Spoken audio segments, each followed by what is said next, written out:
guys, welcome back to my channel and welcome back to another hair video. In today's video, I'm actually very excited to be bringing to you guys this video. I'm gonna be doing a transitioning, kind of like beginner's guide. Basically everything you need to know if you decided to go natural, you decided to embrace your naturally curly hair. You're probably thinking, okay, what do I do? How do I start? I need someone to tell me, I need answers. I know there's a lot of information out there in the natural curly world, so it can be a bit overwhelming. There's also endless amount of products that you can try out, and that's a lot of money. So I wanted to bring to you guys things that have helped me in the last almost 5 years. In a week or so, I'm gonna make 5 years natural. So I wanted to share with you guys things that I've learned along my journey and tips and tricks that can possibly help you make your transitioning journey much easier. Now, if you decided to finally embrace your curls, you decided to finally stop fighting it, stop straightening your hair, stop bleaching it, stop adding harsh chemicals to your hair, congratulations.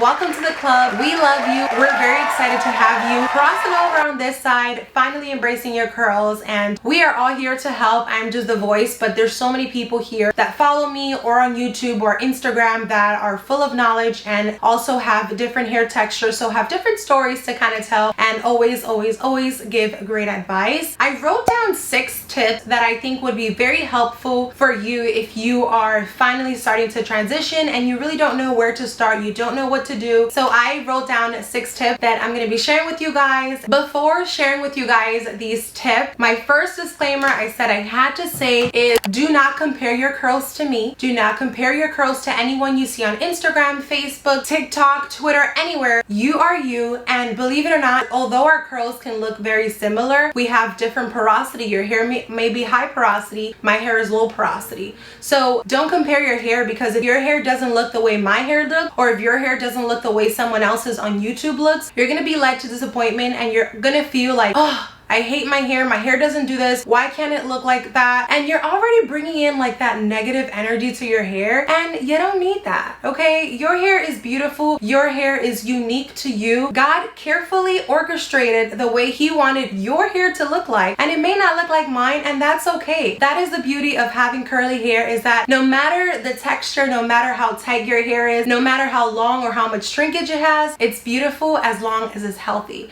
Another disclaimer is that I'm only talking from my experience. If your hair is way looser than mine, or if your hair is way tighter than mine, some of these tips and tricks might not be able to help you. So take it as you will and try things out the way you feel like might fit for your hair, and make it fun. This is a journey that you probably are experiencing in your early 20s, or you're probably experiencing in your 50s. Like, make it fun, embrace your hair. You're on the road to healthy, beautiful hair, so embrace it, and don't be afraid to try different things. But again, my number one disclaimer is do not compare your hair with anyone else's. Your hair is beautiful. We just got to get you on track, and that's what I'm gonna do here today. All right, so you've decided now that you don't want to straighten your hair. You're sick and tired of it. Maybe your hair's thinning, maybe your hair is falling out, maybe it's a medical reason. The doctor were like, girl, all right, you need to stop straightening your hair. I don't know, whatever the case may be, you are here and you clicked on this video because you've decided to go natural, which I'm so proud of you for making this decision. Number one, hello, we've all heard this before. The first things first, if you are deciding to go natural, don't use heat. That's just the number one rule. Do not use heat on your hair. If you are serious about embracing your naturally curly hair, don't use heat, because if you use heat on your hair, you flat iron your hair, you blow dry your hair, you're reverting your curls back to being dead and like limp, and that's not what you want. You want them to have bounce, you want them to have volume, you want them to be healthy, and adding heat is just gonna take away from that. So don't add heat, put the flat iron away, put the blow dryer away. You don't need it. Like, you literally don't need it. So put it away. Also, if you are transitioning and you're serious about transitioning, I also would even take it a step further, and I would suggest for you not to add any type of chemicals to your hair. Don't dye your hair, don't bleach it. Just give your hair a break. You've done it enough. It's okay, you're not gonna die. Let it just be in recovery mode, and then once your hair is already healthy, you want to add some highlight, you want to change the color, cool, your hair can actually take it because it's healthier. But right now your hair is in a fragile state, so adding chemical and more heat is just going to prolong the process up to when your hair is going to be healthy. So no heat. Next, you've decided, all right, I'm not gonna use any heat. Now what do I do? I'm not gonna walk around looking all crazy. Like, what do I do now? So now you have a decision to make. Are you gonna transition, which means you're gonna grow out your hair, and as your hair grows out, you're gonna start cutting the end? Or are you gonna big chop? Are you just gonna chop it all off and just start fresh and get rid of all the damage all at once? For me personally, I was too scared to big chop. I've never big chopped. I mean, it kind of like, I never big chop like low, like a buzz cut. I've never done that. But for me, I kind of big chopped, but it wasn't really, again, it wasn't really considered, I don't know, you tell me. My hair was up to like my waist, like a little up to under like my boob area, and I cut it up to here. So for me, I literally almost had a heart attack. I've shared this story before, but my sister, she used to cut my hair, and I asked her one day, I was like, hey, can you like cut the tail off? You know, I don't like the tail. I want my hair to be nice and even. And she cut the tail, but I didn't realize I had so much tail. So my hair went from being under my boob to literally right here. So for me, it was just like, I mean, it's already short. I mean, let's just see what happens. So from there, I was like, okay, whatever, my hair's already short, I'm not gonna straighten it, let's just see what happens. So for me, I decided to transition, which either route that you take, it's okay. These little stringy hairs are literally bothering me. I'm sorry. You guys, these stringy hair are bothering me. Sorry. I keep seeing them and they're like bothering me. Okay, much better. So yeah, so for me, I decided to transition. My hair was already short. At least for me, that's the shortest I've ever had it. So for me, it kind of felt like a big chop. So I was like, all right, we're just gonna do this. And I was like, let's just see what my hair does. So let's just recap really quickly. Tip number one, don't use any heat. And then you're gonna decide, once you stop using heat, you're gonna decide, am I gonna transition or am I gonna big chop? Now, if you big chop, girl, you're good. I mean, from here on out, your curls are probably already showing. They're probably already nice and coily. You know, you probably got some waves going on. From this point on, all you have to do is figure out what products your hair likes, tie your hair into sections, and you're good. Like, once you big chop, like, you're good. It's just a matter of fact of creating a routine for your hair and just sticking to it and choosing not to go backwards so that you don't have to big chop again. So for you, girl, you're good. Now let's talk about those who are choosing to transition. So you got your first haircut, your hair automatically has more bounce to it. It's looking alive and you're just like, ooh, I got my curls, like, okay. But you still have those areas that obviously need some help. So tip number two is deep conditioning. If you're not new to my channel and you've been following me for a very long time, you know I am a firm believer in deep conditioning. It makes the biggest difference, and that is one of the things that I never stopped doing from the moment I started transitioning, just because every single wash day and every single time I styled my hair, I got more bounce, I got more definition. So I knew it was doing something to my hair, so I was like, okay, I'm not gonna stop doing this, I'm gonna keep doing this. So I wanted to show you guys two of my favorite deep conditioners, just to kind of set you guys up in the path and give you guys a suggestion, because I know it can be overwhelming. By the way, I'm gonna be making a part 2 video from this, and I'm gonna be talking about the products that I would recommend for beginners in every single category. So shampoo, conditioner, co-wash, just to give you guys an option of what I like. Again, what works for me may not work for you, but I'm only talking based on my experience. So stay tuned for that. But for this portion, I did want to mention two of my favorite deep conditioners that I love and have been using for quite some time now. The first one I actually used today. This is the Ouidad Curl Emergent Triple Treat Deep Conditioner. This deep conditioner is so moisturizing. It leaves my hair feeling super soft. So if you struggle with frizzy hair, your hair super dry and brittle, after your haircut, remember, that's number one. Give yourself a little haircut, trim your ends, whatever you want to do, but you got to get rid of the dead ends in order for your hair to start growing nice and healthy. So I would suggest this deep conditioner. It's a little bit on the higher end side, but I promise you it's worth it, especially if you sit under some heat. Oh my god, amazing. Or if you add an oil, I like to add olive oil to this one. Oh my god, I'll have like extra shine. My curls will be super fluffy and soft, and I immediately notice a difference when I use this deep conditioner. Another one that I wanted to bring over, it's a little bit more affordable. It's from the brand called Noughty, and it's the To The Rescue Intense Treatment Deep Conditioner. This one is also really good. I used it. I haven't stopped using it ever since I picked it up earlier this year or ending of last year. I like thicker deep conditioners. I just feel like it works better for my hair, and my hair just sucks in all of the moisture. So these two I would recommend recommend. You don't need to get both of them, but try one out. Your hair will thank you. Another tip is also adding heat to your hair and adding an essential oil or just an oil. You can do coconut oil, olive oil, almond oil, jojoba oil, any oil of your choice. Add it to your deep conditioner if you feel like your hair is still dry after a deep conditioning session. Next time around, just throw in an oil, sit under some heat for 10 to 20 minutes, and I'm pretty sure that will solve the problem.